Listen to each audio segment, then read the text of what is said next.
I feel nigga, they call me Lil 10 for a reason. I'm standing on both my feet. I'm on the wall with a bang in Juvenile. Kept me off and the blood getting leaked. We had shot at that. He got hit 5 times. Home invasion, burglary, and assault with a deadly weapon, and malice murder. Yeah, they piped up. What is your home like? A lot of family members using drugs. Everything got a consequence to it. You gotta think before you do it. I done got down camera cover. If you were to go back in time to the time when you did your crime, what would you do differently? Get that dumb ass hoe out the car who snitched on me.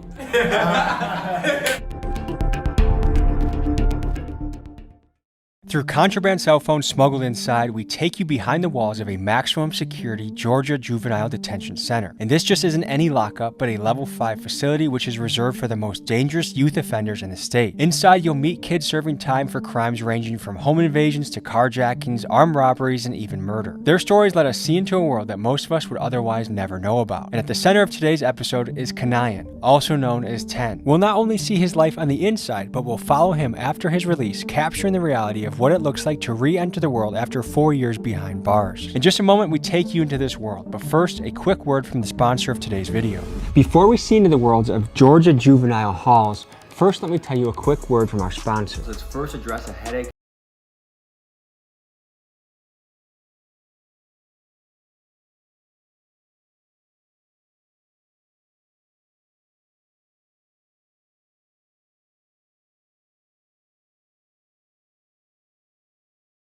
ZocDoc makes your life easier. Best part is you see real-time schedules and book on the spot, sometimes within 24 to 72 hours, sometimes on the same day. No phone calls, no wait. In fact, I recently went through this when I moved. I no longer had a primary care doctor or a dentist, and I didn't know where to look. But ZocDoc made it easy. I used their website, I found a dentist nearby, I looked up reviews, and then I booked within minutes. Stop waiting, stop guessing, and start getting the care you need. Go to ZocDoc.com/TommyG and book a top-rated doctor today.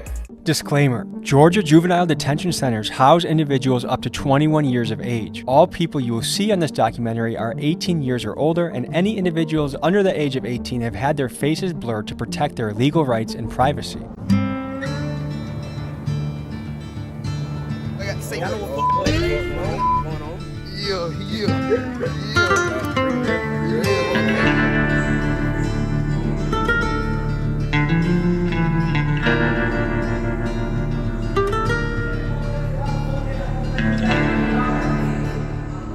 Yo, what's up?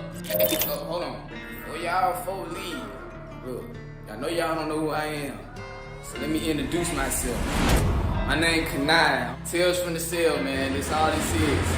I'm in the juvenile right now, so keep watching. You might see something that you want to see. You might learn something new.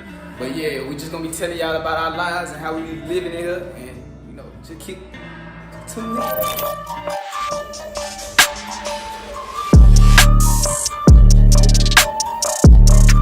Yo, what going on? Shoot, we finna get ready for school. Type stuff. Go to the little education thing. I graduated, but I still be going down there and shit. Shit to chill. Get out the pie, get out the dorm. But yeah, shoot, pop my dough. Got me a little breakfast right here. There's a little breakfast. Usually in the morning, shoot, I just got down and chilling out a little bit. Get me a little smoke on. What we really be on type shit. Get me a little smoke on. Get some tea, shit like that. Type shit. Hop out. So what's the jail schedule of the day? Oh shoot, wake up in the morning, them folks bring me breakfast back about 6 o'clock, 7:30. Then we'll go to school from 8 to 11. Weekdays, 8 a.m. to 3 p.m., these juveniles go to class much like they would out in the free world. And the intent of this is to get these kids equipped to leave their stay in jail with a high school diploma in hand, an essential step if they want to reform themselves and make an income that doesn't involve the streets. On paper, this is a very positive thing. But according to one insider, the classes are so watered down that they pass anyone that shows up regardless of effort, which isn't the best situation, but I guess better than nothing. Oh, we'll come back, eat lunch at 11 o'clock, go back to school like 12:30, stay in school like 3 o'clock and come back. But I'm a graduate, so when I go to school, I don't do nothing like schoolwork, none of that. I just go help people out. If anybody know anything, you know what this is right here. This is a gel packet. Hot Cheetos, Slim Jim, shit like that. Throw that thing all in the bag, put some hot water in it, press it down, compress it, smoothing it out, ball it up, call them packets or bricks, whatever you want to call it. But yeah, I would give y'all a tutorial, but I already done made that bit. Pop out, go to school, as y'all can see, shoot. Ain't nobody on the block, everybody just not waking up. They in the room getting ready. Yeah. Wake up in the morning, pray to my reaches. Shoot. Every day really be smooth, but I'ma just keep going throughout the day. Shoot, y'all folks just tune in. What type of time we be on? Going down to the gym. Alright, go to the gym right there. That's the kitchen up there. That's the A building. That's where all the staff be at up there in A building. That's education. That's where them folk go learn at, boy. Yeah. Yeah, they piped up this little control room, what they call the control center. After school hours, the boys have the opportunity to do work detail, which consists of jobs like laundry duty, kitchen work, and janitorial tasks. Yeah, this the other side over here. No cap, this day room right here. This what we be on like. Shit. But this shit on the fucking suit. These positions are highly competitive and sometimes even fought over because these jobs allow the guys to earn a jail currency that is used to buy extra snacks. And these snacks are a big deal because without them, they're left with standard jail food, which is terribly low in nutrition and oftentimes not enough to feel full. Kind of shower, look, shit, we going in bit. Going in bit like this, huh? That spray straight down. That got down, kill a nigga. This how the flow look. Got flies. Flies, all type of shit in there, bitch. Just be thugging it though.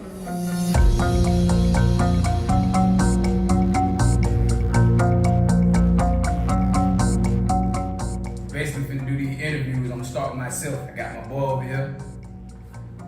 Yeah, introduce yourself, cuz. Well, you gonna do we gonna do it. Yeah, come on with it. Let's do it. Let's try it. Yeah, my name Kanai. I'm an upcoming artist. I got a couple armed robbery, couple aggravated assault. Ain't nothing to be proud about. I was at a hotel with my family and shit, and female and her family, my co-defendant now. A nigga was threatening her, he was drunk, and we had shot his ass. He had hit 5 times, me and my co-defendant. And my armed robbery shoot, I was just trying to get some money. I'm good. We loaded out down that way. Shoot, what you did to end up in Juvenile? Home invasion, burglary, and assault with a deadly weapon, and malice murder. Okay, cool. Yo, my name YC. Obstruction of office, unlawful possession of a firearm, having a gun under the age of 18. Yeah, breaking and entering. Burglary, something like that. Yeah, burglary. My name's Jaden, but they call me the Blue. No dirty. Yeah. I got a couple aggravated assaults, so still on business when I got out, so. No, okay. Little Spike G, man. Shit, home invasion, arson, kidnapping, gang trap. Something you may be shocked to see is kids openly carrying knives in juvie. However, in Georgia's prison system, this is actually quite common, and according to one inside source, nearly half the inmates in this facility have a shank. For some inmates, it's a weapon of survival and self-defense. For others, it's a status symbol, no different than a rapper flaunting a chain. Now, how do they get these weapons in? Well, actually, these weapons are crafted from inside the jail itself, often from scavenged metal. Bedposts get broken down, or loose scraps from poorly welded metal walls are sharpened into blades. And with stabbings being a major problem in the Georgia prison system, these knives are a huge security risk. I went and got on striking with the bros and shit, and I was out on the run for some other shit, and I messed around, got caught up. I call Yang, man. Going on from Brunswick, Georgia. I got a little shootout. Then I got caught with Stolo. Blue, couple aggravated assault.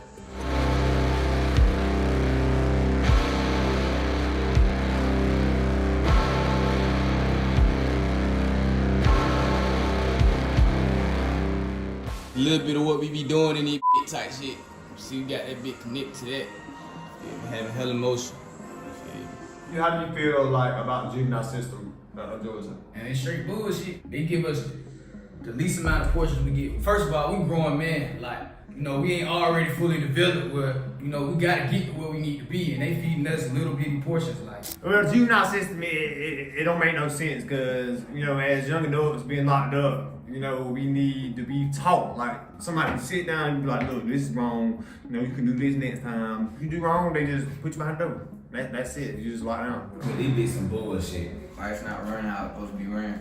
This shit like a daycare, backwards daycare for young niggas. Like, they expect us to do right, and they treat us like shit type shit. That makes sense. This shit some bullshit. I'd rather be home. Everything got a consequence to it. You just gotta think before you do it.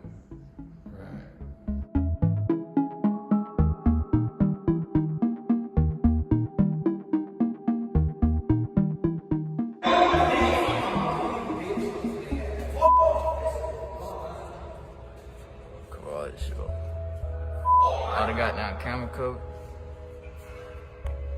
They went and got down, open the door, man. I got shit. What is something that's been really hard for you to deal with while you've been incarcerated? Mama, bro. I miss being with my family. Yeah. That sound about right. That sound about right. Food. Show these folks the food real quick. Y'all folks just see what we be eating down in What the They did they thing with that motherfucker though. I ain't gonna lie to you. Cool, they did they thing with that motherfucker though. I might just eat that bitch tonight. But yeah, let's get back to that. I am flat being on block with guys, shit, just cool and vibe. Shit, my boy shit. That feeling really just knowing like world mind type shit. What I miss my family. My little brother. Your little brother. Family. Do you have any regrets about what you did, like in the situation? Like, when you Alright, did so it? look, I ain't just no menace. So I'm gonna tell you like this. I don't have regrets for the people who did wrong by me and my charges. But I do have regrets for the innocent people who got that stuff, you know, like stuff like that. So My situation is kind of iffy because like it was kind of like on some retaliation type stuff, you know what I'm saying? So I really don't have no regrets. But I'm not saying that like I'm a menace because you know I am like a normal person, you know what I'm saying? If I do wrong by somebody innocent, I probably, you know, I would feel bad. I could have moved smarter. That's my regret. I could have moved smarter. Hell no. If I probably regret not doing shit smarter. I ain't gonna say I got regrets, cause you know I gotta keep moving. I can't go back in time and fix what I can't. You see what I'm saying? I can't go back in time and you know fix what I did. I gotta keep moving. If you were to go back in time to the time when you did your crime, what would you do differently? Get that dumb ass hoe out the car who snitched on me.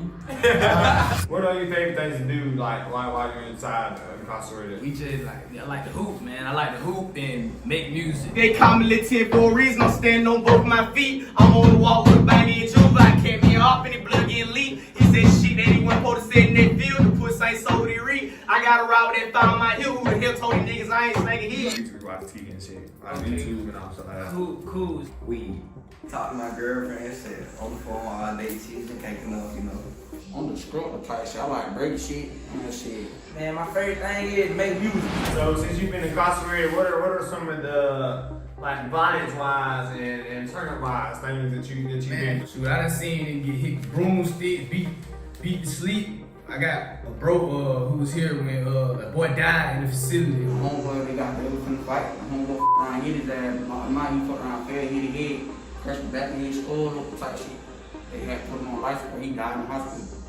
Anyways, me and another youth had popped out to go to another cottage, which is another like housing facility, to get some wash powder so we could wash our clothes. And we went out there, you know, the partner that I was with, he was new, so didn't nobody else know him. So it was two blood members, you know what I'm saying, they were cool with me at the time, you know what I'm saying, we never had no smoke, nothing like that. They pulled up, we chopped up. They asked my partner who I was with, he was like, what you mean? He was like, shit, 30 guys. They took off on him. They tried to jump him. There was two people, they big now, same size as me. So I grabbed one by the shirt, started going in on him, shit like that. When we punched him, he had a detach pipe. And I said detach pipe is kind of like this, but it's what they do detach with, like our doors, so it's probably like this and straight steel. So somebody had a tie around their fist. So when he punched him, you know what I'm saying, they broke his jaw. The officer went to let him in and his mouth was just pouring blood. Like when I did, like almost like you would think that he got a main artery had got hit. I looked inside his mouth, his jawbone was sitting across his tongue, and his mouth was just hanging just hanging. He couldn't talk. Shit, I got to him was 13. And goddamn, they had jumped in the room and I ain't never seen no shit like that. It was me and the bro got him. He done slid me in shank. I ain't know what going on because I just got there, but I fucked him because I know him from somewhere. Goddamn, he put me on game like these boys finna try to come after me because, you know, I ain't finna give him my food. I ain't no shrimp ass nigga, so goddamn, when them boys jumped, straight pulled their ass out and goddamn, they still on OD to this day, but shit. Y'all fuck with this little female type shit. The nigga fuck around and milk that ass, and I beat his ass. Like, I punched that 2 times, he dropped. And I stumped his ass till I seen blood. I thought he was dead. He was asleep for like 15 minutes, but he ain't that old. What is your home like? A lot of family members using drugs, you know what I'm saying? That was the main thing, you know what I'm saying? It was very due to the drugs, you know what I'm saying, was very dysfunctional. There was a lot of shit going on there, you know, at one time. I feel like I needed this in my life to help me. If I did not have this, I probably would be somewhere out bad. Does ever happen in Juvenile? There was actually 2 cases. This boy came running out of the unit in Cotton 6, matter of fact. And he was like, he trying to rape me, he trying to rape me, he was crying and everything. So, yeah. And then we had another case. You know, we used to pop out the units at night and like these windows, how they like this. But you know, we could see into this window and seen the other boy fighting for his manhood, like finna get took. And so the boy ran and told, and when he ran and told, the boy had already got took.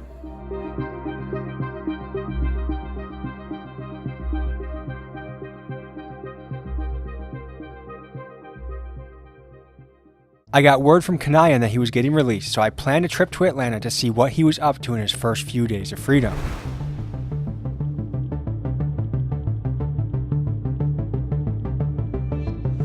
Alright, today we have a very interesting story inside the walls of Juvenile Hall. We're on our way to meet, he goes by 10 and also King Canyon, if I'm saying that right. I think I saw an Instagram post of his posted up in Juvie. I think he was rapping, and I was just like, I want to talk to this guy. I see talent in this kid. I see wit and intelligence in this kid, and I see potential. He's laying low right now off in the suburbs. His family's keeping him out of trouble. But we're gonna see what a day looks like in a guy that is freshly released from juvie. You got some fancy drip going on right now. We're really on the block right now, huh? Yeah, nah. This is the burbs, huh? Hey, we done came, hey, we done elevated, nigga, from the trench, elevated from the trench, no cap. But is it fair to say we're in the suburbs right now? Oh yeah, this the birds. We in south side of Atlanta right now. I just came home for doing 4 years, so you feel me? You were there for 4 years? Yeah. So why are we in the suburbs right now? Basically, shoot, when I came home, my mama don't got no spot, so shoot, auntie got down, we just stay at my auntie's spot. Came home, so I had the ankle monitor on for 30 days type shit. I just came out like 7 days ago. So are you here to kind of protect yourself from getting involved in more shit? Yeah, hell yeah. Is it working? Yeah, it worked. For sure. What was the first thing you did when you got out? I really couldn't do nothing, bro. I was on house arrest, bro. And what's your plan? Right now you're in an extremely nice, safe, secure location. What's your 30-day plan going forward? Oh shoot, well just know like some mixtape coming out, like you feel me? Is there a pressure right now of like make the right choices, do the check-ins? Because I'll say I'm also on probation right now. Right. All right. But I'm managing my case. I'm on it.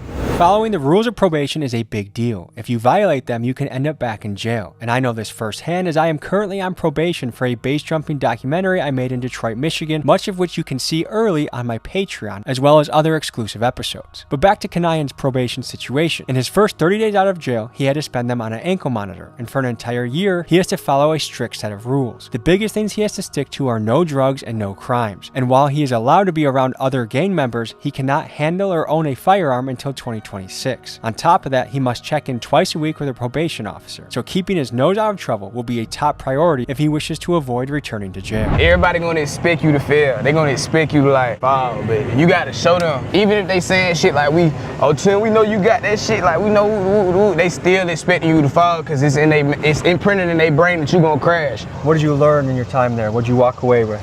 So in 4 years, bro, a lot of knowledge, read books, shit, wrote music. Any favorite books that you could recommend to the audience? I ain't gonna count that Letter to a Young Brother, like, feel by Hill Harper, that bit hard. I read for real, nigga probably gonna be like, he gonna freeze up. I read for real, nigga. What's one of the hustles you've started since you gotten out? Oh, so shoot, I've been DoorDashing, Instacart, Uber Eats, all that. Since I came home, bro, don't nobody wanna hire me, bro. I need a job. What job would you take if they could give it to you? Like, shit, what job do you want? I want some shit making $1 million a day if I wanted a job. But nah, we being serious though. I just applied to some shit like for $20 an hour. If King Kanayan is serious about leaving the fast money of the streets behind, one crucial step for him will be securing a stable income. And since his release, he's begun DoorDash and spending up to 40 hours a week hustling in this new job. Here he is in action. Oh, y'all know what it is, man. We back. For real, like. Uber Eats, we finna make us some money, we finna hustle, no cap. This what I've been doing since I parked out. These folks don't wanna give me no job, the background check keep coming back, man, you feel me? So, get what, we just finna make us some cheese. Ooh, that's nice right there. Yeah, I appreciate it, homie.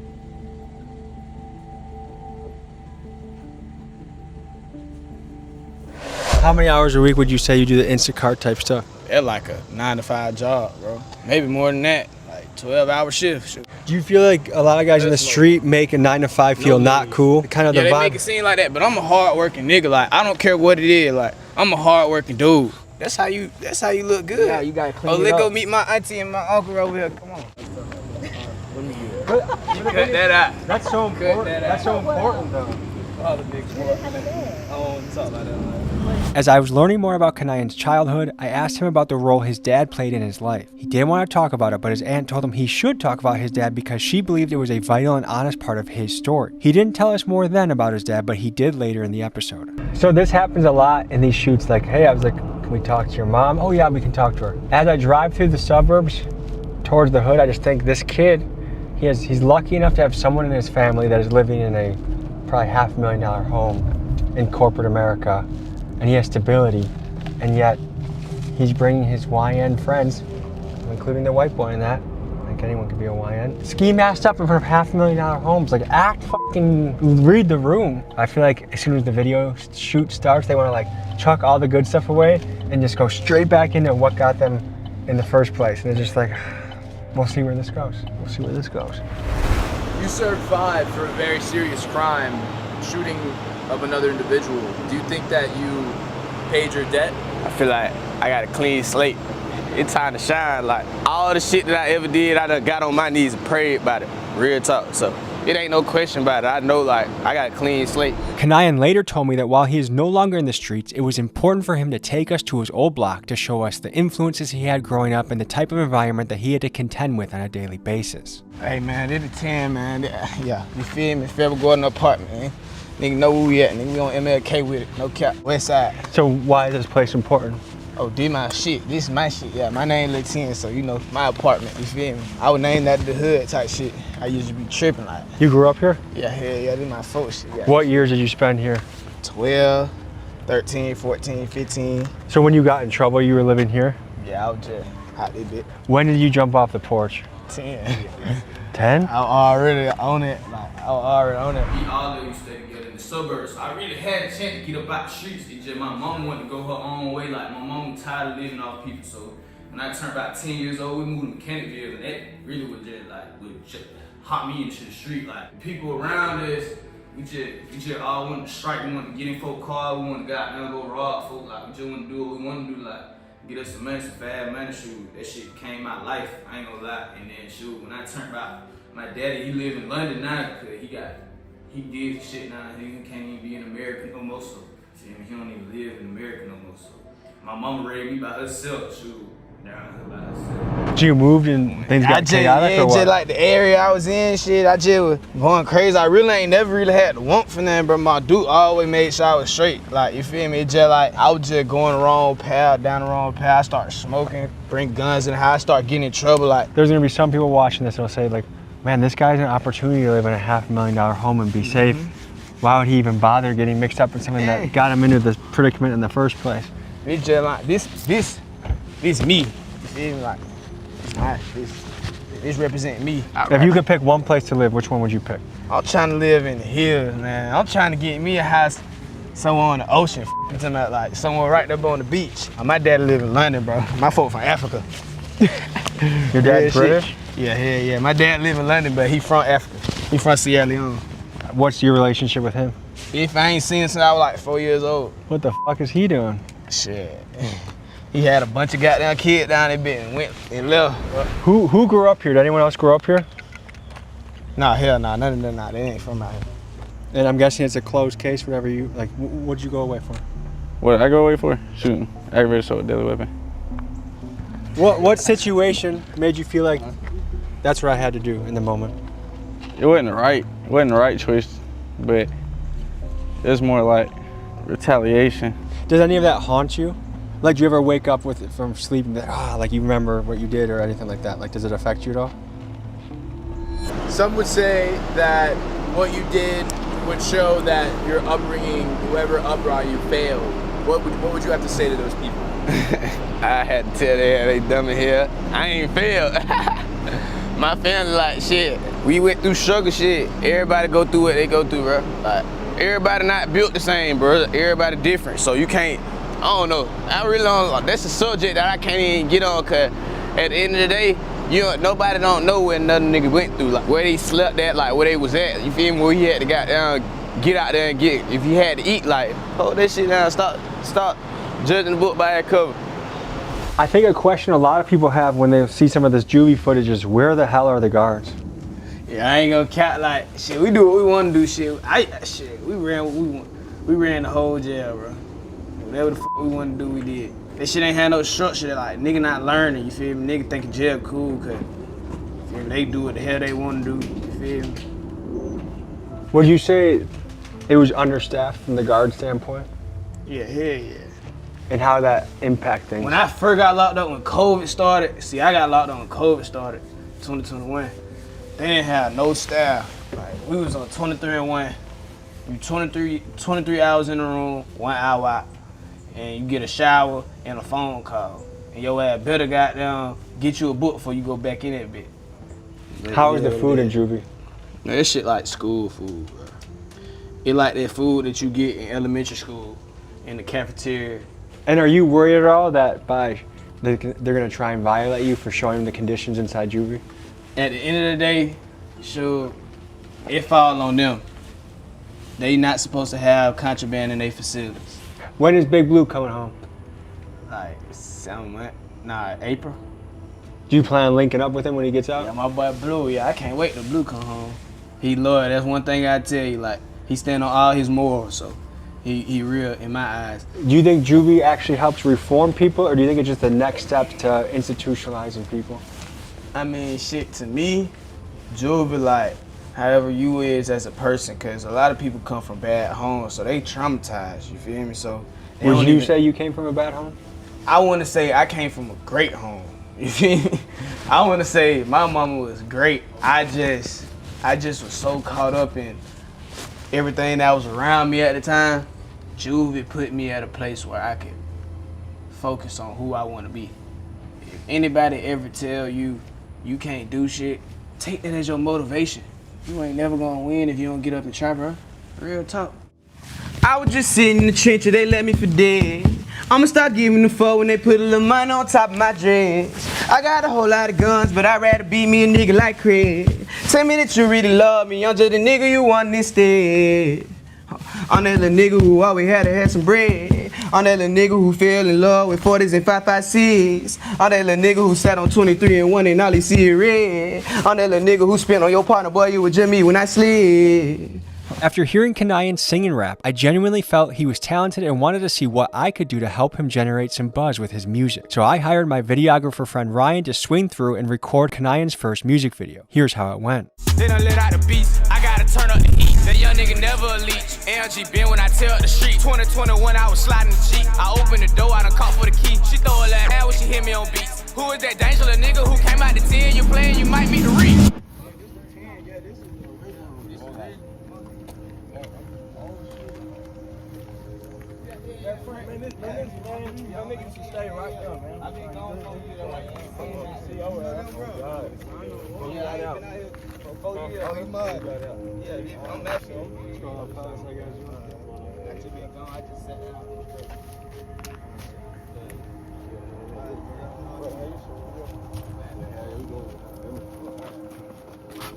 What's happening right now is we are getting pressed for the second time by that bald guy who looks like he grew up listening to Young Jeezy. He was not happy to see us recording a music video on his block, and he insisted that we tap in with him and a guy named Big Tony to see if we were verified or not. He also brought some goons that you see entering the screen to the right. I was not willing to wait around to see if this would turn into a shootout, so I decided to get us out of there. What just happened at that apartment complex?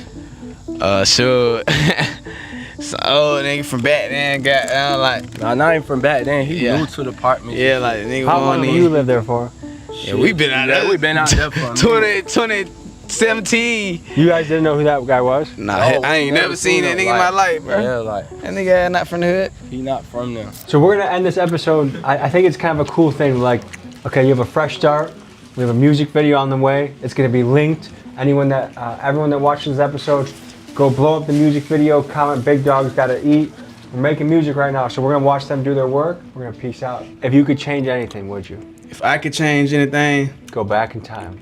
I don't have no regrets for nothing in my life, so not really. But if I could change anything, like personally, it'd probably be the bond with my dudes, like our bond type shit. So. Folks, that was a look into a maximum security juvenile hall and the life of Kanayan, a kid who is in the system but recently released and starting a new chapter in his life. To see more of King Kanayan and his music, click the link in description. And finally, folks, I need your help on a story I'm working on. I'm investigating prison conditions in Georgia, and I'm looking for a current or ex-guard that I can interview, and while showing your face is preferred, I can also do it anonymously. Email me at TommyGMcGee123@gmail.com to connect. Thank you.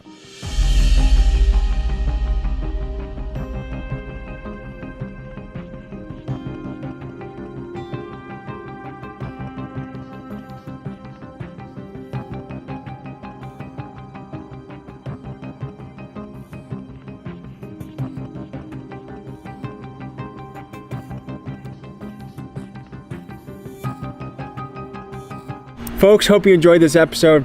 You want to watch another? Here. You want to subscribe? Over here. See you next week.